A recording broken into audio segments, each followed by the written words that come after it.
जय माँ काली भक्तों। आज मैं आपको पितृदोष के बारे में बताना चाहूँगा। पितृदोष एक ऐसी समस्या है जिससे हर कोई निजात पाना चाहता है। और पितृदोष लगने के बाद कोई भी इंसान कुछ भी नहीं कर पाता है, क्योंकि पितृदोष एक ऐसी समस्या है, क्योंकि वो वंशज की समस्या है।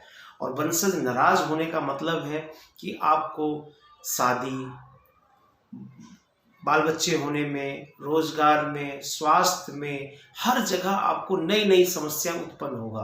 पितृदोष लगने का 4 कारण होते हैं। पहला कारण तो ये है दोस्तों कि आपको या तो उनकी आपने 13वीं ढंग से नहीं करा, नंबर 1। नंबर दूसरा, श्राद्ध पक्ष में उनकी श्राद्ध आपने नहीं किया। नंबर तीसरा कारण कि उनका पिंडदान नहीं किया। चौथा कारण कि उनको आपने अच्छी तरह से श्राद्ध के जो 13 दिन उनकी 13वीं होती है उनका भोजन नहीं निकाला। और अक्सर मैं लोगों को देखता हूँ कि ये क्रिया नहीं करने के वजह से ही पितृदोष लगता है। पितृदोष का सलूशन क्या है, उपाय क्या है? सबसे पहला चीज़ मैं आपको सतयुग की बात बताऊंगा। सबसे पहले चीज़ कि पितृदोष पिंडदान शुरुआत कहाँ से हुई थी वो मैं बताना चाहूँगा आपको।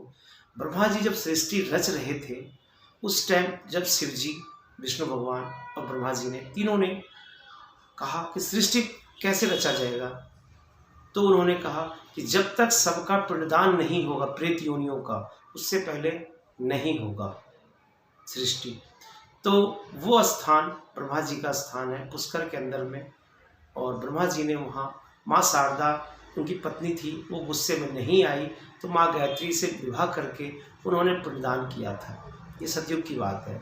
फिर त्रेता में जब रामचंद्र जी आए थे तो माँ सीता, रामचंद्र जी और लक्ष्मण जी आ रहे थे जब लंका से जीत हो करके, तो उनको आकाशवाणी होता है राजा दशरथ की कि सीते पिंडदान करके जाना गया जी के अंदर में, जो लोग जाते हैं गया जी।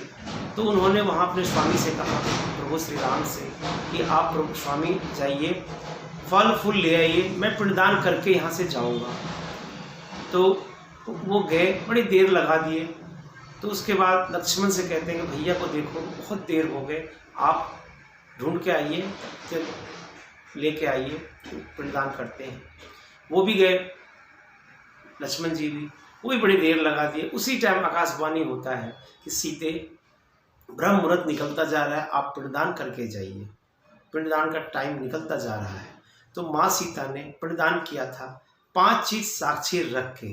पहला फाल्गु नदी, दूसरा गौ, तीसरा ब्राह्मण, चौथा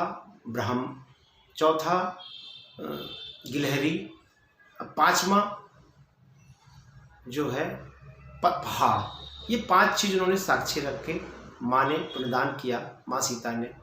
तो पिंडदान के बाद जब रामचंद्र जी, लक्ष्मण जी अपने सामग्री लेके आते, कहने लगा सीते चलो पिंडदान करते हैं।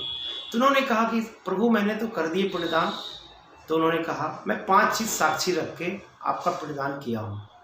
नदी है, ब्राह्मण है, गाय है, गिलहरी है, ब्राह्मण है, पहाड़ है।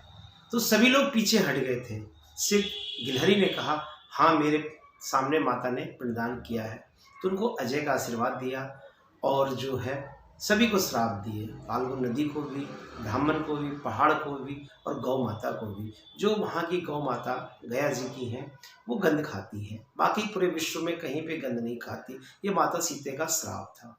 ये तो हो गया आपका त्रेता युग का। अब मैं आपको कलयुग की, द्वापर की बात बताता हूँ।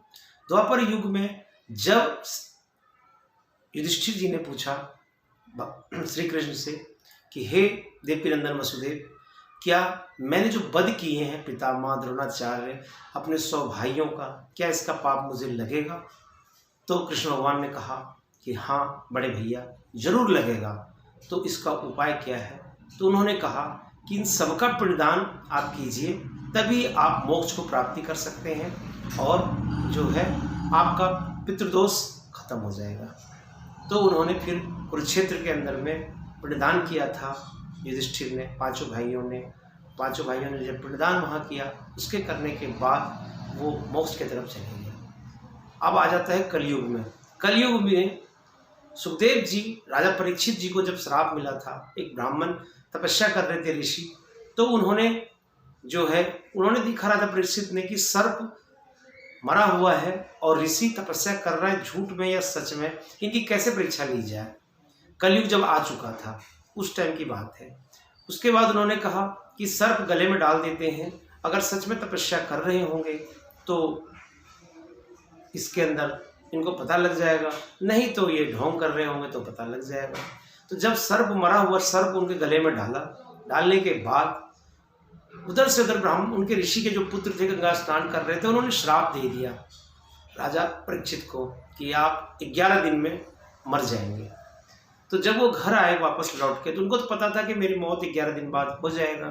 तो उन्होंने अपने पुत्रों को, अपनी पत्नियों को बुला के बोला कि मैं राजपाट त्याग करके अब मैं अपने छोड़ के जा रहा हूँ, क्योंकि मैं अब 11 दिन बाद मेरा जीवन लीला समाप्त हो जाएगा। तो रास्ते में जब वो चले तो कुछ जगह एक महापुरुष का सत्संग का प्रवचन चल रहा था, उनका नाम था सुखदेव जी। तो सुखदेव जी के पास जब उनको पास जब करीब में गए, तो जाने के बाद उन्होंने कहा कि पुत्र कैसे आए हो।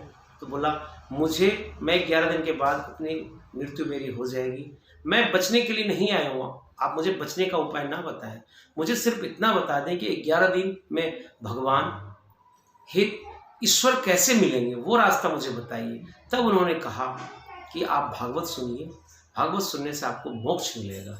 तो पितृदोष में भागवत सुनने से भी मोक्ष मिलता है, ये बात उन्होंने कही है। और आज के युग में बिना पिंडदान करे और पिंडदान के बिना कोई भी उपाय नहीं है पितरों का। पितृदोष अगर लगा हुआ है तो आपको पिंडदान तो करना ही पड़ेगा। अगर आपके पास समय नहीं है, आपके पास गया जाने का टाइम नहीं है, पुष्कर जाने का समय नहीं है, तो आपके पास 4 उपाय मैं बताता हूँ, उसे आप कीजिए। बिल्कुल 100% ये उपाय है और आपसे इसको रास्ता निकलेगा। पहला चीज़ है माँ गायत्री की जाप कीजिए, जितना ज़्यादा कर सकते हैं समय के अनुकूल, जितना आपके पास समय हो उसके अनुकूल आप जाप कीजिए गायत्री मंत्र का, पहला। दूसरा, चंदन का तिलक लगाइए माथे पे, जितने भी आदमी लोग हैं वो माथे पे, और माँ बहनें जितनी भी हैं वो गले में। नंबर तीसरा, गुरुवार के दिन जितनी यथाशक्ति, जितना आपके पास श्रद्धा हो, आप 5 से लेके 1 लाख तक, जितनी आप श्रद्धा के अनुसार आप प्रसाद किसी भी मंदिर में चढ़ाइए। पीला प्रसाद होना चाहिए, उसमें कोई वजह नहीं है, बाकी मंदिर होना चाहिए। चौथा उपाय है कि आप पूर्णिमा से अमावस्या दिन कच्चा भोजन निर्धन को दान दें। कच्चा भोजन में आटा, चावल, दाल पीला होना चाहिए, नमक, हल्दी, आलू, ये सारे 5 आपने किसी निर्धन को दीजिए, ताकि उसको देने के बाद आपसे कहेगा भगवान आपका भला करे।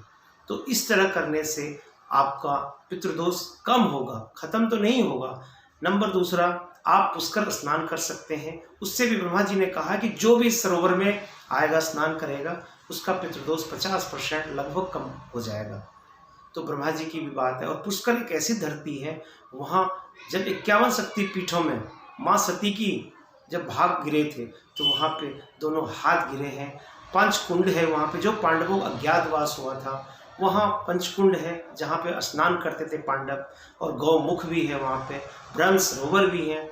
और जरूर जाइए पुष्कर। और ब्रह्मा जी का जगत पिता परमेश्वर ब्रह्मा जी हैं, तो उससे करने से आपका पितृदोष कटता है और कटेगा। ये सारी उपाय जितने भी मैं बता रहा हूँ ये सब 100% सलूशन है और 100% इसका रिजल्ट मिलता है। भक्तों, आप लोग ज़रूर इसको उपाय करें। धन्यवाद। जय माँ काली। मेरा चैनल को सब्सक्राइब, शेयर, लाइक ज़रूर करें, ताकि मैं तरह तरह की वीडियो मोटिवेशन आप मुझे दें, ताकि मैं आपको अच्छी वीडियो ला सकूं। और लाइक शेयर जब आप करेंगे तो नई वीडियो का आपको नोटिफिकेशन भी आपको मिलता रहेगा। अच्छी जानकारियाँ, अच्छी बातें आपको मिलती रहेगी। धन्यवाद। जय माँ काली।